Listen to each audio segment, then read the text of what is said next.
మీరు గుంపులకు పోయిన ఇంకో గుంపు చాలా, ఈ 2 గుంపులు చాలా, ఇంకో 3వ గుంపు కోసం ఢిల్లీ తిరుగుతున్నారు. 3వ గుంపు కోసం ఢిల్లీ. మరి ఆ గుంపు ఏమైందో ఏమో మరి తెలియదు. ఈ డైరెక్ట్ గుంపులు కాకుండా ఇంకా రహస్యంగా గుంపు ఢిల్లీలో ఇంకో గుంపు కోసం వెళ్తున్నారు. మీరు సవాళ్లు చేసేవాళ్ళు అంటాయా? సింగిల్ గా రానే వాళ్ళు సవాల్ ఏం చేస్తారు? గుంపులుగా వచ్చేవాళ్ళు సవాల్ ఏం చేస్తారు? జగన్మోహన్ రెడ్డిని సవాలు చేయగలిగినటువంటి సత్తా నారా వంశానికి లేదు, ఆ వరాహికి లేదు అనే విషయాన్ని దయచేసి గుర్తు పెట్టుకోమని మనం చేస్తున్నాం. అసలు సవాళ్ళు ఏంటో ఎన్నికలకు ముందు తెలుసు. సవాళ్ళు ఏంటో నాకు అర్థం కాల. రండి చూసుకున్నా ఎన్నికల్లో. మీ దుంపదేగా ఇంతవరకు మీ పొత్తే సరిగా పొడవనటువంటి పరిస్థితి. ఒకడు కూడా కొట్టుకుంటారు అర్థం కావట్లా. ఢిల్లీ నుండి గ్రీన్ సిగ్నల్ వస్తే కానీ మా పొత్తు పొడవదు అనేటువంటి పరిస్థితి అవుతుంది. నాకు బాధేస్తుందండి. నాకు ఎందుకనో నందమూరి తారక రామారావు ఏమన్నాడు? ఢిల్లీ పెత్తనాన్ని సహితులే అన్నాడు.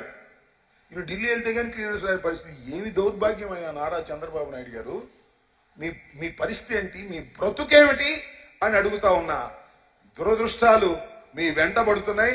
మిమ్మల్ని ఆ భగవంతుడు కూడా కాపాడలేడనే విషయాన్ని నేను ఈ సందర్భంగా చెప్పదలుచుకున్నాను.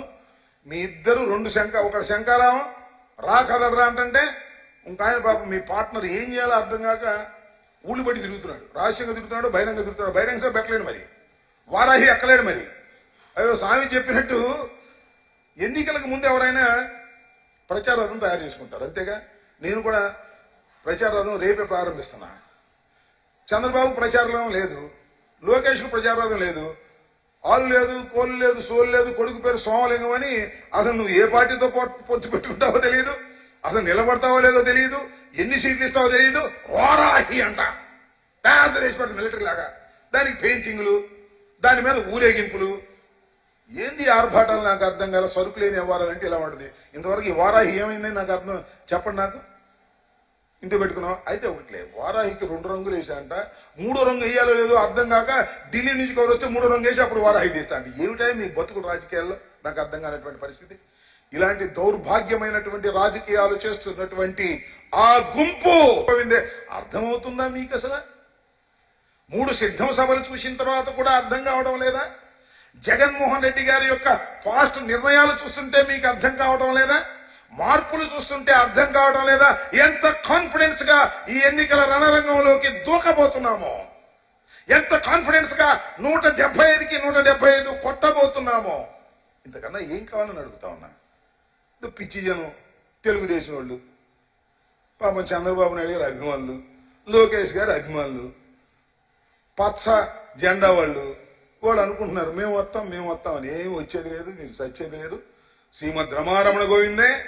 ఈ ఎన్నికల తరువాత తెలుగుదేశం అనే రాజకీయ పక్షమే ఈ రాష్ట్ర రాజకీయాల్లో ఉండదు, ఉండబోదు అని కూడా ఈ సందర్భంగా మీ ద్వారా తెలియపరుస్తున్నాను. ఇది టోటల్ గా. ఇంకా పోతే మేనిఫెస్టో, అందరూ చాలా చోట్ల అడుగుతున్నారు ఎప్పుడండి మీ మేనిఫెస్టో, జగన్మోహన్ రెడ్డి గారు ఇప్పుడు మేనిఫెస్టో రిలీజ్ చేస్తారు అని. చంద్రబాబు మేనిఫెస్టో గురించి ఎవరు అడగట్లా. సూపర్ 6 అంటే ఏంటో మరి, సూపర్ 6 అని పెట్టాడు. మీకు చాలా చిత్రమైన విషయం ఏంటంటే ఇచ్చినటువంటి హామీలను ఏ ఒక్కటి నెరవేర్చినటువంటి వ్యక్తి Nara Chandrababu Naidu. That is his history.